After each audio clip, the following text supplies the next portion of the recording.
I think there is that opportunity to take a step back, to take a breath. I know that's really hard to say right now with all the things coming at everyone, but to think about the future in a way that, we've kind of wiped away the past a little bit. And in some ways, maybe that can be a good thing because it can free us from some systems that weren't working for everybody. This week on Dirty Linen, we are talking about women in hospitality and particularly the difficulties that, I guess, societal structures create for women in the industry. I'm really thrilled to be heading over to Austin, Texas today to talk to Deborah Harris. She's a professor of sociology at Texas State University and the co-author of a book called Taking the Heat: Women, Chefs and Gender Inequality in the Professional Kitchen. Welcome, Deborah. Thanks so much for coming on Dirty Linen. Thank you so much for having me. Now, I need to ask you first about how things are going in Austin, because we've been seeing on the news you've had this dreadful cold snap. There's been burst pipes, power out, and it's just been a massive struggle in the middle of a pandemic, no less. How are things?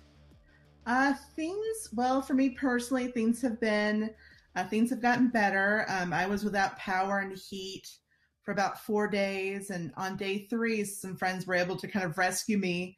But yeah, I didn't get back into my apartment until last Saturday. But I've been very lucky. We now have heat and water. That was the other big thing, was that a lot of places lost water, and there's still a lot of apartment complexes or sprinkled throughout the city that don't have running water still.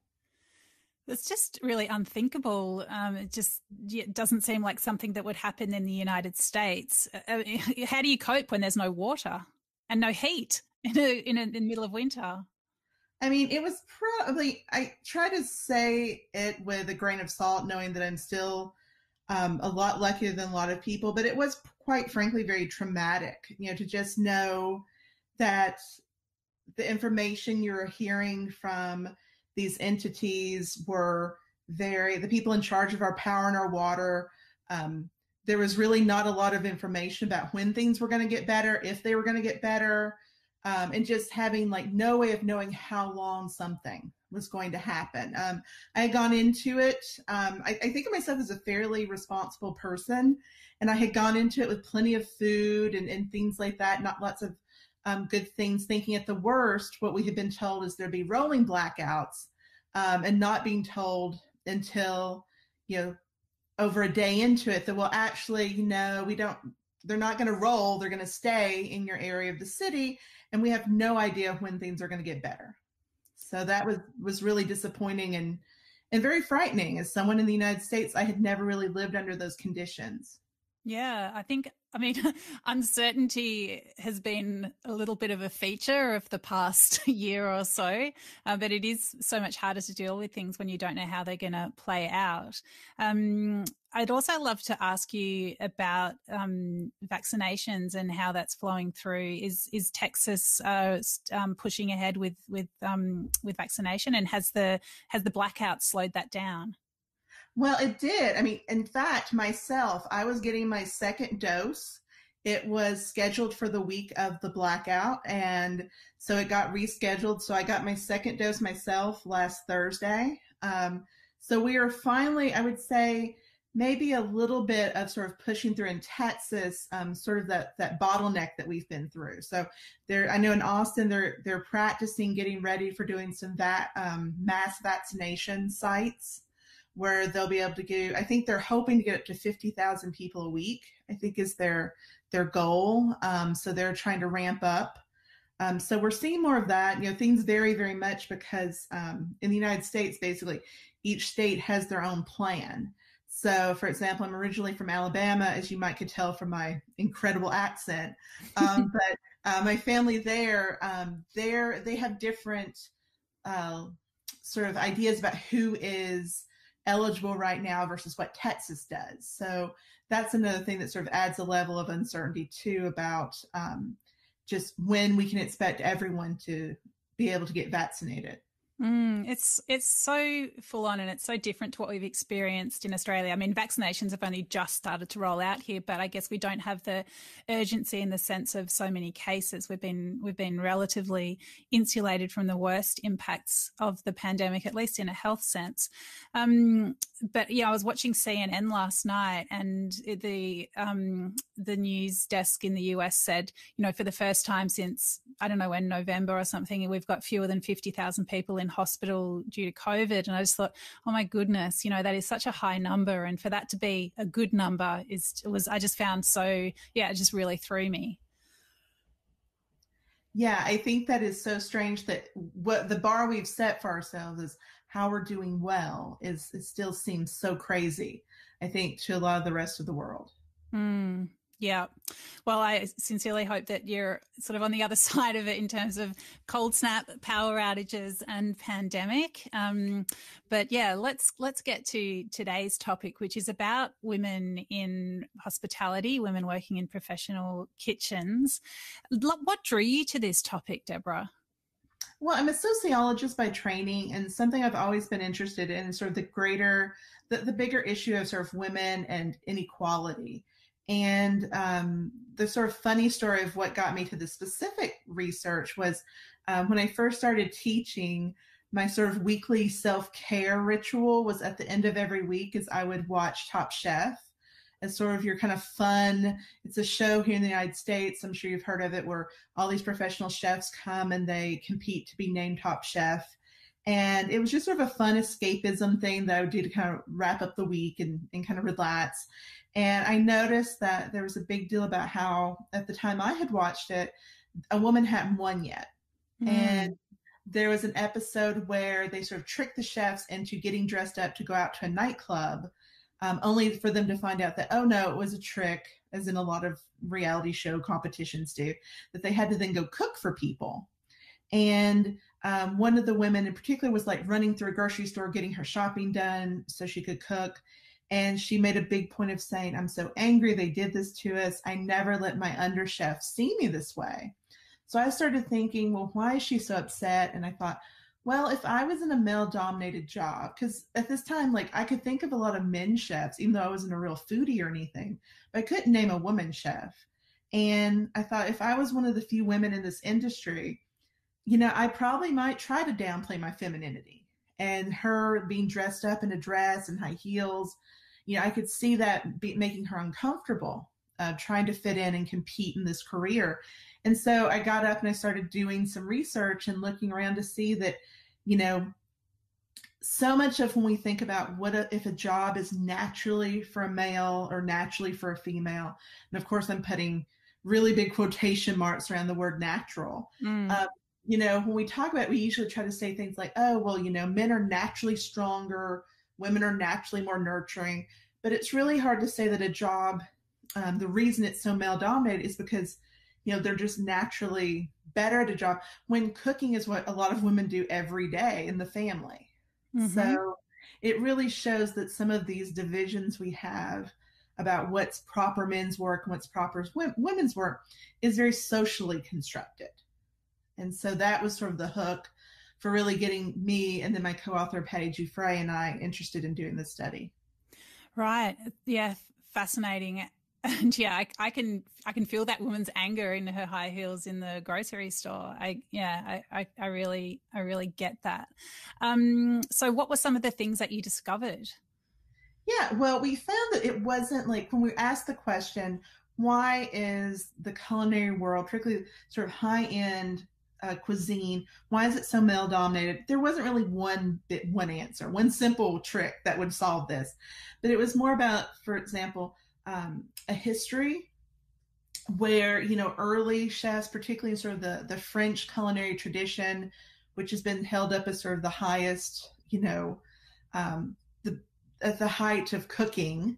And so that it was all very male dominated. The early chefs were recruited out of the military, and that the idea of having a cooking brigade came from this military background, and that women were actually kept out. One of the things we talk about in our book is that women were excluded from this sort of early culinary culture, that was growing in the 1800s and 1900s, because the idea was that if chefs wanted more status for what they're doing, early chefs were not seen as rock stars like they are today. They're seen as just another servant.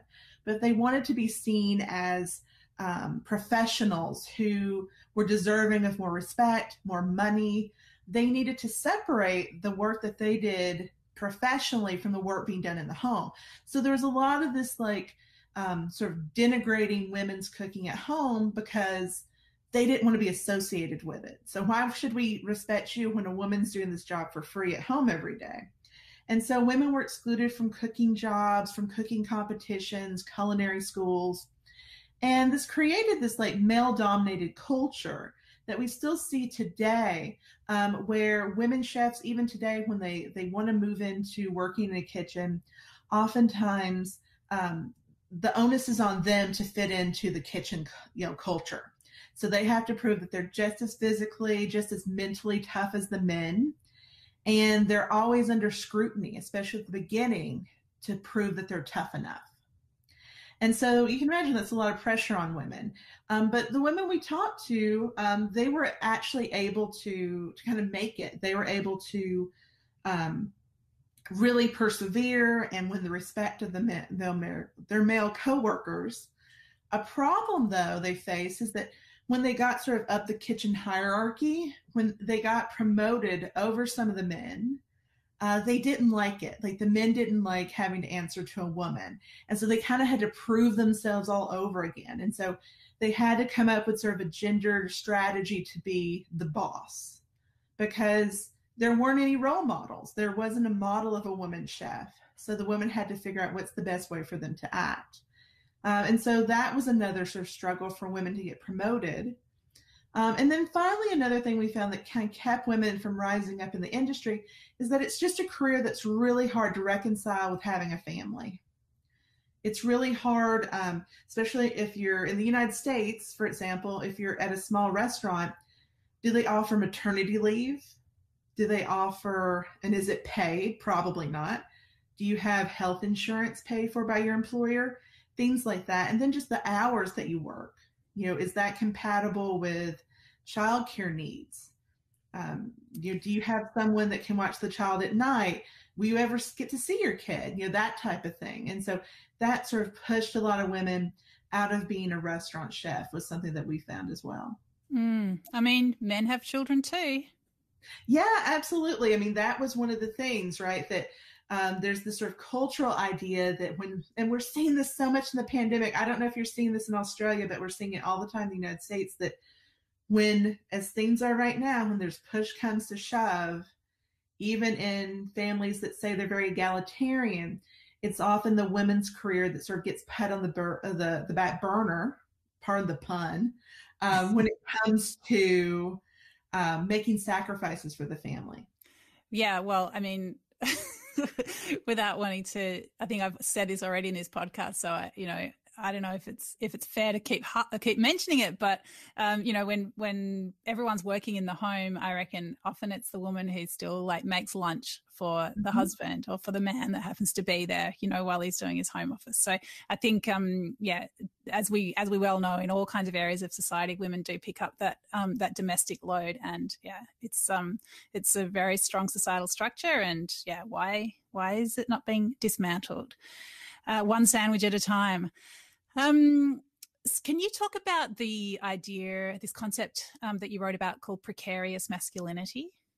Yeah, so that gets back to the issue we were talking about, that when a man does work that is also associated with work being done by a woman, and that could be work that is paid work, so it could be like a man going into elementary school teaching or something like that, or unpaid work, which is care work at home, like cooking, taking care of children. That job gets sort of tinged with femininity, like it kind of could get this sort of taint to it. And so there's always this sort of tension that their work might be sort of contaminated by and being relabeled as women's work. And therefore, and there's research that shows that when something is labeled as women's work, it tends to get less pay and less prestige. And so men are aware of this. Maybe not caught, maybe not, at the forefront of their mind, but I think unconsciously or subconsciously, they're aware that having their work associated with women can make their work seem less prestigious. And so they take actions to make sure and to shore up the status of their job. And historically, a lot of that meant, like, as I was saying, like keeping women out of the industry, keeping women out of culinary schools, things like that. And I think there was this parallel with teaching, where teaching initially, when schools were formalized, it was a mostly male profession. And then as women came into it, the pay went down and the prestige went down. Absolutely. Yeah, it's not very good. So is there a role? I'm just thinking, this idea of, cooking, women cooking in the home. I mean, so many male chefs and restaurateurs sort of lean on their grandmothers, lean on, the food of that they learned, at their mother's side, and might name their restaurant after their mother, that sort of thing. Like, where do you think this in one sense, this sort of honouring of those female traditions and skills and knowledge that's passed down, how do they take that and use that? Where does that fit in? Yeah, I think that's a great question. And I think it does relate to that concept of precarious masculinity and even getting sort of passed along to the food.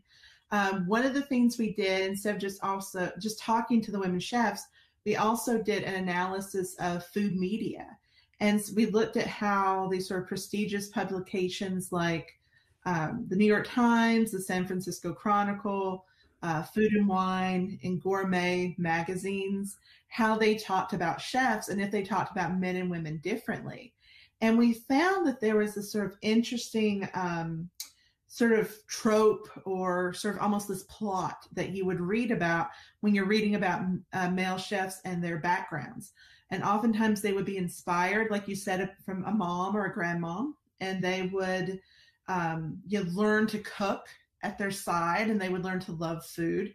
But there was always in like their story this point when they would like branch out, or they would, not necessarily reject, but they would sort of, launch into the stratosphere and leave behind the sort of simplicity of what they had learned as a child.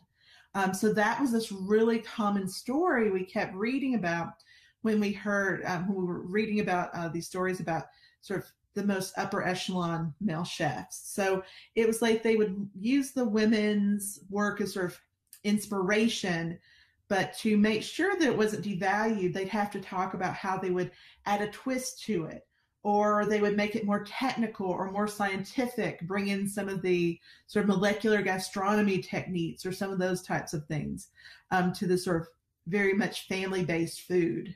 And so there's always this sort of twist or technique that they would bring to show, see, this isn't just what your mom could make. This is different. This is special. I really recognize that as a food writer. I'm sure I've done that or played into that construction of cuisine and the way that it can be quote unquote elevated. Mm-hmm. The women that you've spoken to that have, sort of made it in this male dominated structure, is that their success, or did many of them want to change the structure? Like, do you think the way for it to improve for women is for the structure to change, or just for women to succeed in the structure as it is? That's a really great question. I think it's a little bit, of both. So one of the things that was kind of interesting is when we would talk to these women and we would ask them the question sort of point blank, what could the industry do to make it more hospitable to women? What could be done? What changes could be made? And a lot of them would say, first of all, nothing. Or they would say, I don't want the industry to change, because they really had this identity as chefs, and they had kind of gone through this gauntlet and they had made it. And very similar to what we learn about people like in the military or something where you've gone through this really intense, almost hazing. They felt like that made them stronger, that made them, better in some ways. And so when you would talk to them about sort of large scale, like top down changes, they were really resistant to it. But when you ask them specifically, okay, so how do you run your restaurant versus to where you were trained? They had very different things that they did. So they may have come up in their training in a restaurant where there was just, rife with sexual harassment. But they talked about in their own, now that they're the boss, they're the owner, how they would shut that down and how they would make sure that was not acceptable and that everyone knew it. That they would try to be more collaborative and they would try to bring in everyone in the staff to work together and learn things. And so it was really interesting that they didn't want some sort of like outside body coming and dictating how the industry should be, but they were very much involved in, on their own, what could they do to run a more collegial environment for their employees. And do you have any sense of whether those women mostly employed other women, or whether it was possible for them to create those different environments in kitchens or restaurants that had a lot of men working in them? Well, I think I don't think anyone was able to have sort of an all-women kitchen team, the people that I talked to, just because there was sort of a shortage of them. There's not as many women in the industry. But I think a lot of them had a mixed gender sort of kitchen team and kitchen staff. And some people even said that they purposely wanted that. They said that, bringing in a woman could sometimes tamp down what they saw as the sort of negative, macho masculinity. And so I don't think anyone had a all-woman staff, but I think a lot of them had, a mixture of men and women working for them. We've got tipping in Australia, but it's not the same as it is in the US. Like we have base wages, and tipping is, an important part for front of house staff, but it's not what they, necessarily rely on to live and to get by. In the US, that's obviously different. I'm not sure how much of your study is actually related to front of house, but do you have a sense of the way that tipping plays into discrimination against women in restaurants? I think it's a big issue, not necessarily. Most of my research is focused on sort of back of house, so women working as chefs, women who own restaurants. But I definitely see this as being an issue for the restaurant industry as a whole, as well as for the individual people working, particularly front of the house. Our tipping culture in the United States is very interesting, and we see this as being something that. Issues like sexual harassment, issues like women being mistreated by both customers and by the people they work for, being caught in that web. And a lot of it has to do with sort of the economic precarity that they're in, right? Like if you live off of tips, that sort of idea of the customer always being right, plays out. If you rely on tips, therefore you need to have the best shifts possible if you're wait staff, for example, or a bartender. And so if your manager, your owner is acting in an inappropriate way, it's really hard to rebuff them knowing that they control your access to these tips, which is how you make your living. So I think it's a very sort of insidious thing. And I teach this when I talk about my food and society classes that I teach, because a lot of my students, they work in restaurants. A lot of them have been waiters, waitresses, bartenders. And at first, when I bring up tipping, they're like, no, we love the tipping system. They think of it as something that financially benefits them. But then I kind of walk through like, okay, so in the system though, what sort of power does it give to the customers? What kind of power does it give to the owners, the managers?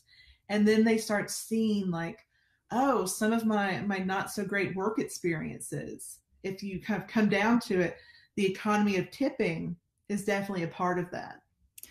Oh, that is so interesting that someone has to learn about this in a sociology class at a university. I mean, it's almost like you should, before you're allowed to work in a restaurant, you should have some of these things deconstructed for you. Yeah, it's always so funny because I do talk to my students and they're, I think I think there's a psychological term, and I don't know what it is. I'm not a psychologist, but I definitely feel like when you're in a role like working for a tipped wage, you do tend to remember when you had these great nights and you had these like fabulous tips. Or you remember, the times when things were good, and you don't remember that sort of like Wednesday afternoon lunch that, was nothing. Yeah. Right. I think there's a little bit of that. And for younger people who may have more flexibility in their schedule because they don't have families, for example, being able to pick up like extra shifts to make ends meet, is something that also you don't think about, what that really means for how much labor you have to put in to hit this sort of basic living wage. Yeah, so interesting.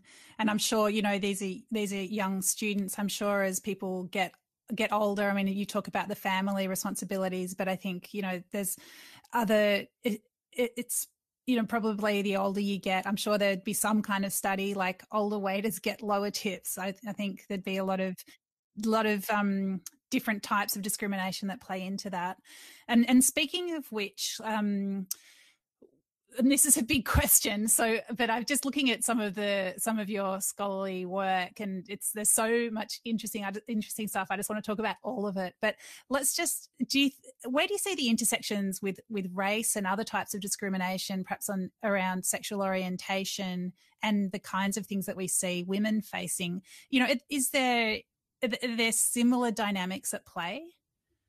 I think so. I mean, our sample was not as diverse as I would like it to be. In talking to women chefs, we did have some women of color, but the majority were white women. And we do see, and we also had, the majority of them were also heterosexual.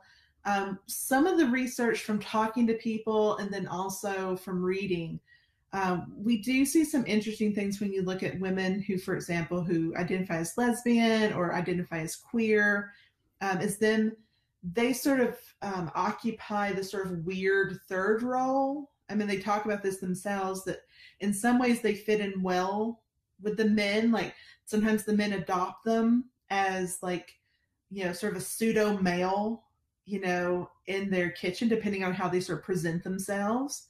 But at the same time, that makes them very uncomfortable. And, they might treat them like, oh, you're my sounding board for me to talk about problems or to talk about, that waiter or waitress that I think is attractive and would like to have sex with. So they get this sort of weird social role that they often are forced into, is from what we've talked about, talking to women who identify as lesbian or queer in the kitchen.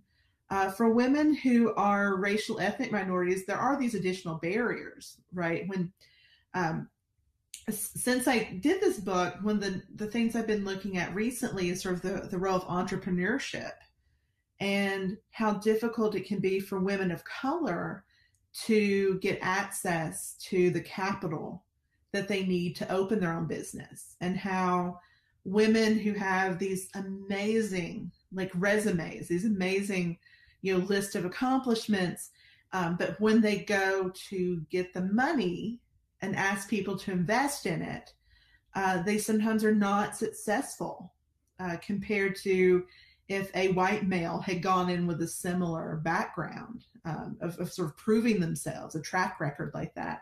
And so I think that is a big issue. And also for women of color, are they seen as having the same skill set? Are they, given the same amount of respect?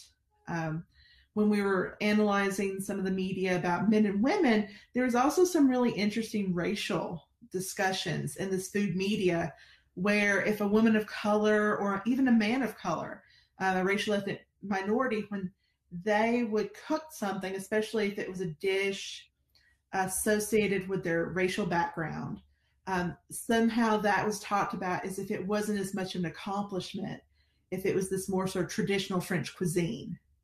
It was kind of like, oh, that's just natural for them to be able to make, a Mexican chef make a great plate of enchiladas. Like that's not an accomplishment versus, making, this wonderful, like, French dish, right? And so there's a sort of subtlety, I think, where maybe their food is not seen as such an accomplishment or such a hierarchy of cuisine, but then also they're faced with the barriers trying to break into the economic side of owning a restaurant. Wow, it's so layered, isn't it? And I guess, you know, the kinds of things that are privileged are so codified in the world of food, you know, whether it's that white male chef who is allowed to be the best, and then it's like, what do you have to be the best at? Well, you have to be the best at this elevated, you know, cuisine that's come out of the French with the French heritage. Yeah, there's so many barriers to break down. And I guess, you know, one of the words that comes up for me is this barrier to vulnerability, like that people can't be themselves, that they're always taking on these roles or feeling that they need to be a certain way or a certain type of person to be able to progress up the ranks. And I guess in some ways, you know, kitchens are a really fast-paced environment. In a way, you know, hierarchy kind of works in terms of just, you know, getting shit done. But did you see examples of kitchens where there were really different structures that allowed people to be more themselves, you know, no matter who they were? In our research, what I tended to see more of was a collaborative approach, where it was not a competition to see, you know, who would get a dish put on the menu that night, but more of a collaboration of how can we work together to make this, you know, restaurant run as well as humanly possible. So that tended to be more what I saw there. But yeah, I understand this idea of trying to move away from there can only be one to how can we work as a team.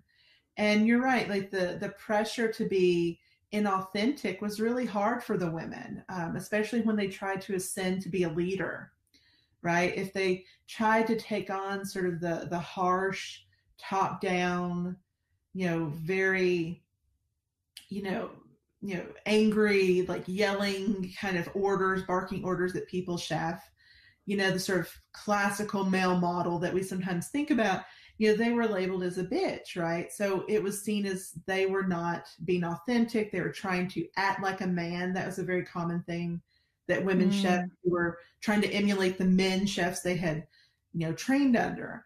But then the other side, if they were too nice or too approachable, they also were labeled like a girly girl, and then they weren't given as much respect either. And so for a lot of the women we talked to, the sort of third path that they took, and maybe not even consciously, was they kind of adopted this sort of like mom or big sister.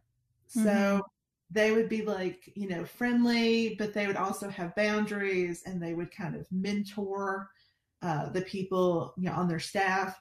And it was really great because I think even if you were a male chef and you had never worked for a woman, you've had a mom, you've probably had a big sister or someone like that, a female authority figure. And so that definitely helped the women in their day to day, but sometimes they still struggled, right? Because I think we all know at the end of the day, mom cleans up. And so they still had a lot of this extra labor that they had to do as part of that performance. Yeah, it's funny you say extra labor, because as you were speaking, I just started to feel exhausted. Like it's just a lot. Yeah, Deborah, there's so much to be done still. There's so much work to do. And look, there are some great women in leadership roles, great women restaurateurs, and fantastic women chefs coming up through the ranks. I think things are changing a bit. Things are definitely better than they were, but there's still a long way to go. Where do you think things are headed as we wrap up our chat? Well, I think that's really hard to say right now because we are still in this pandemic and we have had such a huge impact on the restaurant industry, on the restaurant sector. Yeah. So one of the things I've been struggling with is wondering, because there has been a push, at least in the United States, for some more talk about some of these gender issues, to talk about more issues of racial justice in the food industry as a whole. So the question does become, how does that get impacted by the pandemic? You know, do those sort of ideas get pushed to the side, you know, because there's just a struggle for survival right now?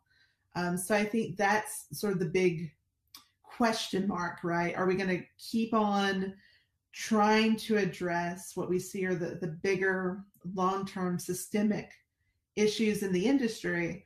Or with sort of all hands on deck, just trying to survive, will that maybe allow us to say, oh, we'll worry about that down the line when things are more stable?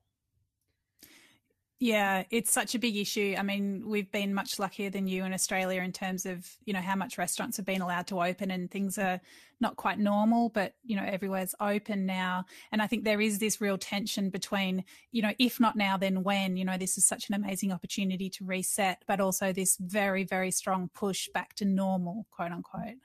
Yeah, and I think that is something, I think a lot of us globally are thinking about that is, as we, knock on wood, on all the wood available in the world, as we move more towards normal, what changes can we make? Because this is also a really good time to make those changes. We've sort of taken this break.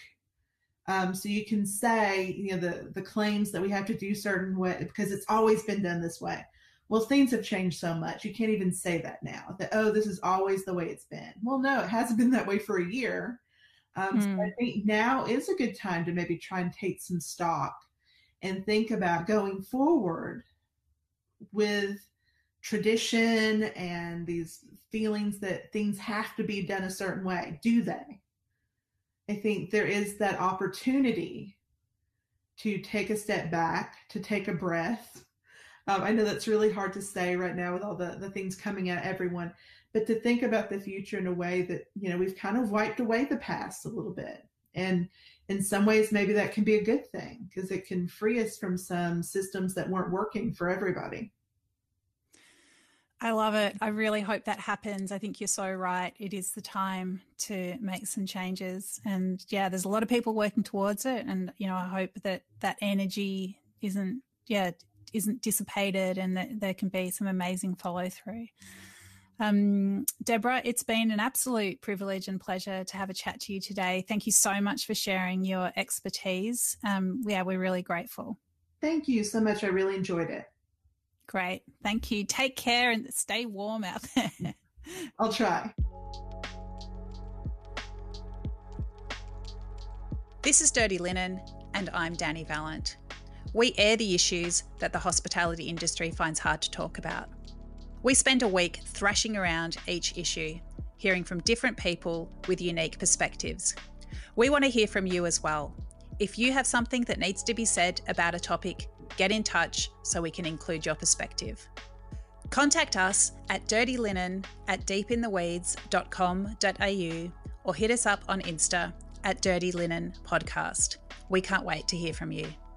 This is a Deep in the Weeds production.